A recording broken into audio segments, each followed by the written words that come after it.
All right, everyone, we have to talk about some political polling right now. I think that if there's a tie in Pennsylvania, like in the statistical polling, I think that Trump will win. Over the last couple of months, he's either like mildly ahead or mildly behind, but it's like within 1 point. Right now, there's basically a statistical tie in the state of Pennsylvania.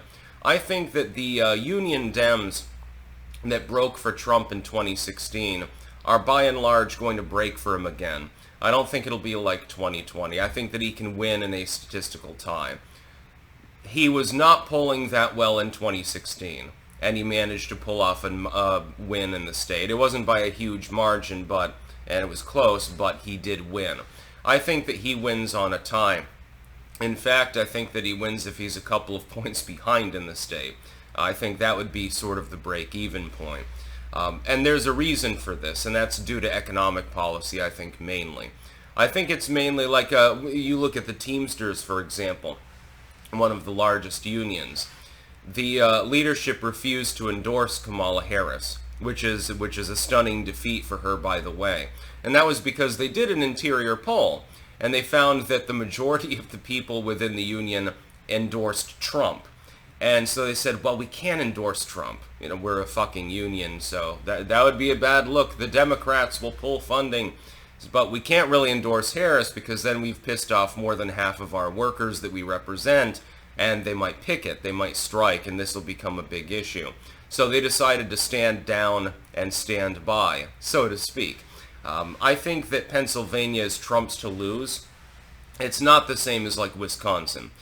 In Wisconsin, I would expect Kamala Harris to pull off a mild win. If the election were held today. Of course, things can change in the next month. We've still got the vice presidential debate. We've got the competing town halls. So we're not sure if any of these things are going to move the metric, really. If the trajectory of the race, though, remains roughly stable, I would expect Trump to win Pennsylvania. He would also get Georgia and North Carolina. That's pretty much the election. He seems to be far ahead in Arizona, which is hilarious, considering Maricopa County has now been defanged in its ability to fortify the election. We can talk about that later. There was a recent judicial decision with regards to the certification of the election there, which I find hilarious. Nevada, probably his. Michigan might be the 50-50 state. And this, by the way, is terrible news for Kamala Harris. If Michigan is sort of the 50-50 state, if that's the hinge on which the election is going to rotate, that's a terrible thing for the Democrats overall, because Michigan had been for some time fairly reliably blue. And it looks like, again, a 50-50 sum game. If Trump gets Michigan, by the way, again, it's all over. If he gets Virginia, it's all over. The election is fundamentally done. We might not get the election results, though, for weeks anyway, because they're clearly being rigged at the moment. So they're trying to do everything that they possibly can to scramble things up.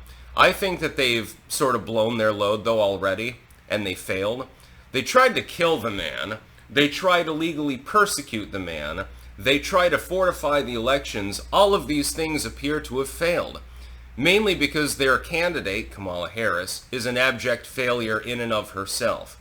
She goes to the border, as literal borders are, and doesn't really want to take questions from journalists, of course, about this, and basically just sloganeers the entire time. Trump has put forth concrete plans for what he wants to do.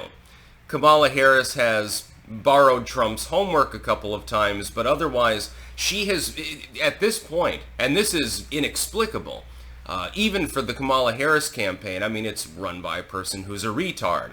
Even for her, though, it seems odd that more than half of her actual policy positions are literally borrowed from her opponent.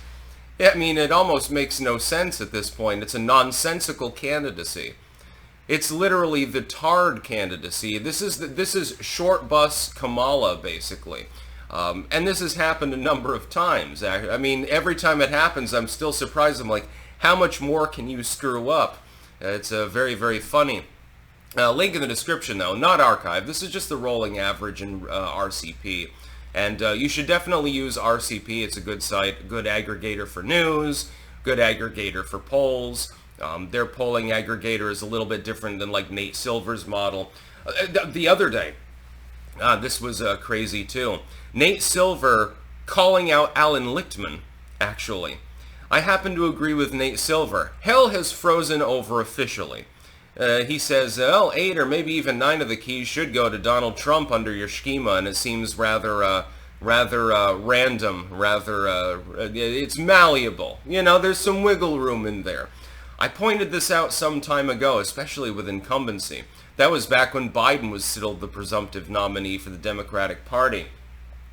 I'm looking at the political situation, I'm saying, my God, the number of weird things that have happened in this election, I don't think that we've actually had that number of strange things happen in any other election, maybe in U.S. history.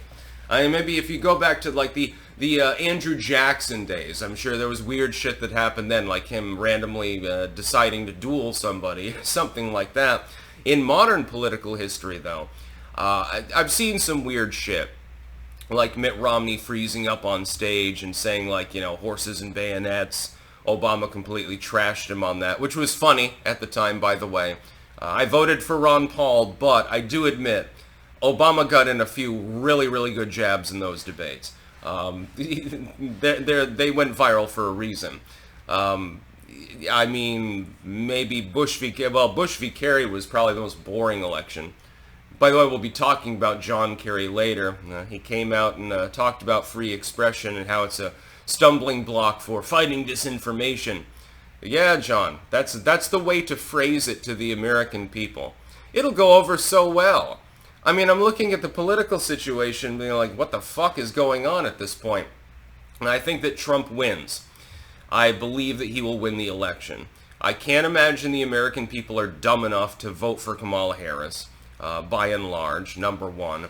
And number two, the socioeconomic situation that we find ourselves in favors a populist platform like Trump's in places like Pennsylvania, in places like Nevada.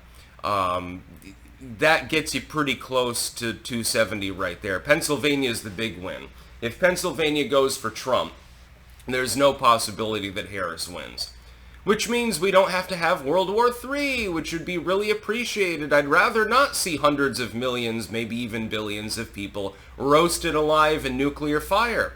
And I'm just, for some reason, maybe call it me having a fucking empathy, a soul, or something like that, actually being a human being. I'm not in favor of that sort of thing. Trump, he'll conduct diplomacy. He's getting roundly criticized by the liberals for doing so as well. I covered that yesterday. It's like Trump says, hey, I want to get a peace deal between Ukraine and Russia. The liberals were all like, oh my God, that means you're a Russian asset. How dare you want peace? This makes no sense. Definitely not the liberals of yesteryear, my goodness. That's about all. Peace out.